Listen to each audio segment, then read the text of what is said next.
Today, we talk about the people murmuring in the wilderness, something that is recorded over a dozen times in the Torah, which is the first 5 books of the Hebrew Bible.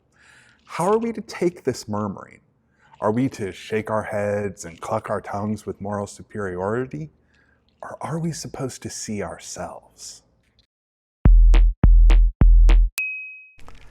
In Exodus chapter 15, verses 22 through 27, we join the refugees 3 days after their liberation from Egypt. Already, there is dissent in the ranks. They're going from waterhole to waterhole and finding nothing to drink in the wilderness. And the people begin to complain to Moses, but they're really complaining about God. So finally, the group arrive at a place called Mara, which means bitter. They finally located water, but it's too brackish, too sour for them to drink. So the people step up their complaining. What are we going to drink? They bellow in desperation. And I think this is a logical response. We can survive without food much longer than we can survive without water. So this has turned from a hike into a death march, it seems. Can we really blame the people for being so upset?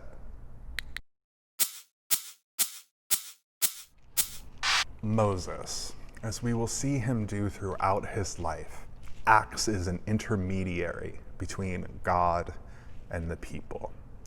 So Moses, in a way, kind of forwards their kvetch, and God responds by showing Moses a piece of wood. Now, the word show here is the root word for Torah. So God is showing, God is instructing. Now, this is a really interesting detail because on the face of it, it looks like God is giving Moses a huge IKEA box without the instructions. But Moses instantly knows what to do.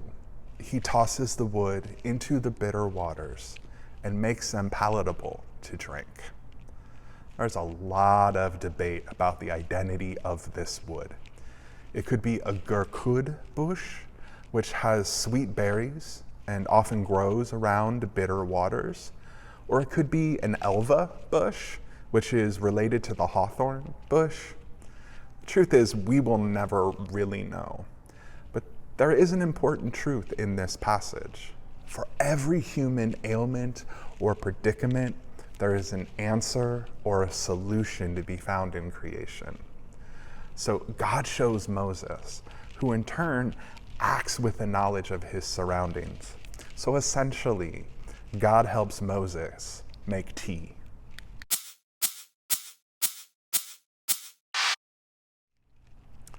God uses the situation to teach people. He makes an ordinance or an agreement with the people that if they follow God's laws, they will be protected from what happened to the Egyptians.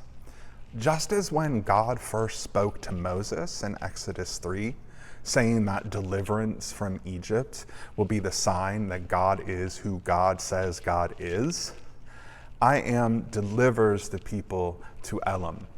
It's a place with 12 springs, and this is an early precursor to the 12 tribes of Israel, and 70 palms, 70 being a number for completion in Judaism. Now, if we get caught up in the literalism of the text, I think we miss some of the important theology. First, God will present solutions both through the created world and through people who are anointed for specific purposes. In this case, Moses. Second, community is created by following and living God's law. Now, we have to admit, in the story world, those laws will not be given for another 4 chapters or so. And third, following God is frustrating and it's confusing.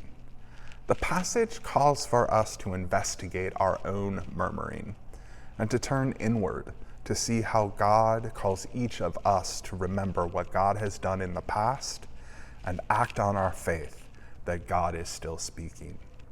All right, friends, be well. do good works, and love one another. I'll try to do the same. See you next time.